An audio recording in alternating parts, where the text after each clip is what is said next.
चंद्रपूर जिल्ह्यामध्ये मोठ्या प्रमाणात कोविड रुग्णांची संख्या वाढत आहे, संक्रमण वाढत आहे। त्याचबरोबर दररोज बेड उपलब्ध नसल्यामुळे अनेक रुग्णांचा जीव धोक्यात येऊन राहिलेला आहे। ही अतिशय गंभीर परिस्थिती कोविड आपत्तीची आपल्या जिल्ह्यामध्ये निर्माण झालेली असताना तातडीने यासाठी काही उपाययोजना करणे गरजेचे आहे।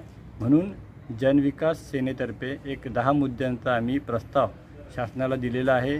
कारण आता वैद्यकीय अधिकारी पॉझिटिव्ह होत आहे, कर्मचारी पॉझिटिव्ह होत आहे, त्यांच्या जागेवर दुसरे कर्मचारी वैद्यकीय अधिकाऱ्यांची गरज पडणार आहे। कोविड केअर सेंटरची मोठ्या प्रमाणात गरज पडू शकते।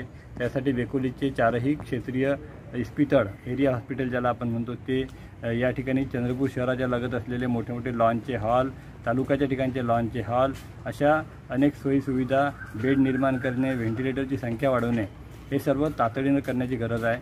त्यासोबतच मेडिकल कॉलेजचे अधिष्ठाता डॉक्टर मोरे आणि सामान्य रुग्णालयाचे अधीक्षक डॉक्टर भास्कर सोनारकर यांची तातडीने बदली केल्याशिवाय इच्छा रुग्णांना रुग्णालयाचं व्यवस्थापन दुरुस्त होणे शक्य नाही आहे आणि त्यांचीसुद्धा बदली केली पाहिजे। असे 10 मुद्द्यांवर उपाययोजना करावे।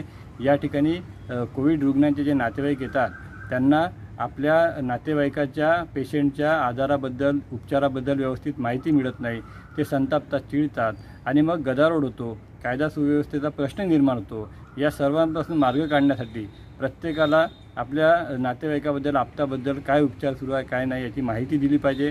त्यासाठी वैद्यकीय समाजसेवकाची तिथं नियुक्ती करून तिथे एक समुपदेशन केंद्र, मार्गदर्शन केंद्र निर्माण करायला पाहिजे, स्थापन करायला पाहिजे शासकीय रुग्णालयामध्ये, अशी जनविकास सेनेची मागणी आहे। अशा प्रकारचे विविध 10 मुद्द्यावर आम्ही प्रस्ताव एक तयार करून शासनाला दिलेला आहे। शासनाने याची अंमलबजावणी करावी आणि जनतेला कोविडच्या एका मोठ्या आपत्तीपासून संरक्षण करण्यासाठी, जनतेला वाचवण्यासाठी शासनाने तातडीने या उपाययोजना करण्यासाठी आम्ही या ठिकाणी आज माननीय जिल्हाधिकारी यांना निवेदन सादर केले।